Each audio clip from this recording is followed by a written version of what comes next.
what you're describing is the current term is like a conscious relationship, which is super inspiring, Aleks. And can you share with us, for those people that aren't in one, because to your point, they are extremely rare. But I know for me right now, I am unattached, and I really am resonating with manifesting just a real equal in every regard, which is what I hear that you're saying. And I'll add, I like a man's man too. I like being the girl, that's for sure. But someone who can hold their own, because every human being is the dichotomy of the two, right? And I can be super strong and in my masculine when I need to be, but when it comes to relationship, I definitely like to be the feminine energy. So would you like to share with us just your thoughts on how you manifested a conscious relationship and how you maintain it and anything like that? Well, every relationship before I met Sara was teaching me the things that I don't want and the things I put up with. And then, I made a list of all of the things that I wanted and I didn't want, and even my non-negotiables and even negotiables. Like, for example, one of them was, you know what, I don't mind if she has kids. If she's the right person, I don't mind if she has kids. And then so I painted this person in my mind and in my heart, and it became obvious when that person steps in front of you. Like, if you're in a room and you're looking for your phone, the idea of a phone goes into your mind. And when you're not going to pick up a beard brush because you're not looking for a beard brush, that becomes filtered out. And a lot of men do this as well, where they'll go, oh, you're be like, it's in the drawer. Your thing is in the drawer, and I'll go look for it. I'm like, it's not on top of the drawer. It's not anywhere in here. And then because I have an idea of what it looks like, I miss it. And so when you have a clear picture of what you're looking for, then when you're scanning, your heart scanning, your mind scanning, and goes, are you ready for this?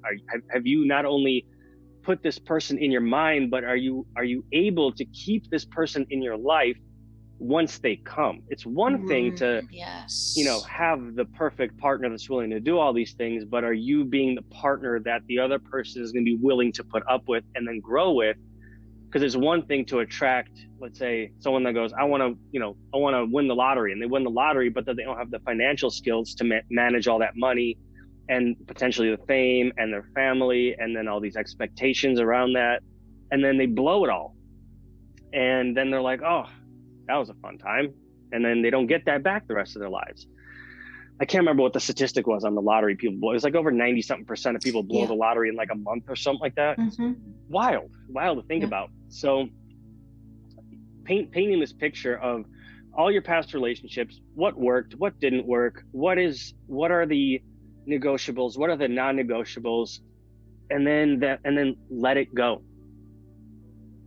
And then the moment you've let it go, spirit brings unto you. And then keep doing the things that you are desiring to do. Like, I kept going to CHEK courses, and I met Sara in HLC3 in Paul CHEK's course, and it was the only time that Paul had an HLC3 on a retreat site. So everyone bought a room on this retreat site. We were all around each other for 8 or so days, so there was no escaping each other.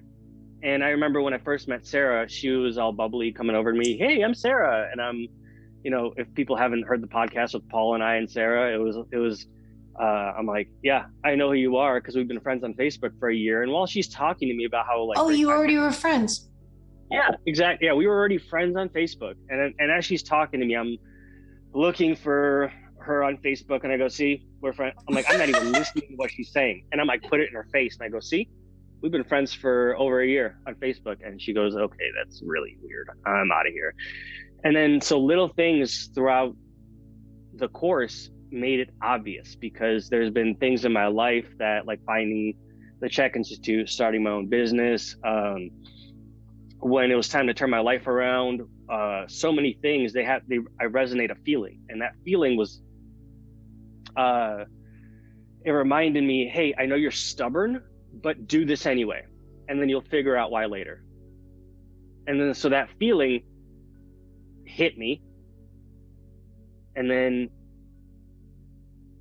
I didn't stop. I mean, even in like two years into it, I remember Sarah looked at me and she said, "Why are you with me?" Or like a year in. And I go, "You know what? I don't know, but I'm willing to find out," which is not a great answer that you want to hear from your partner as you're asking them why you are wanting to be with that person, you know, or when you're asking them, "Why are you with me?" To get that answer is not pleasant, but it also was the most honest thing I can give her at the time. And then I was willing to wait and see how this would unfold. And almost 7 years after we met, we got married a full chakra cycle later. And then Paul married us on our property. And I'm trying to remember why this started, but it was I built that in my mind and I let it go, and I kept doing the things that I knew I needed to go do to get to be my best self and to be more successful in my career and to support a family and to, get my name out there and do all these things. And then she showed up. She met me right at the course, and she wasn't supposed to be there. She was supposed to take IMS 1, but she chose, something in her told her to take HLC 3, and there we are. So that's what I would say.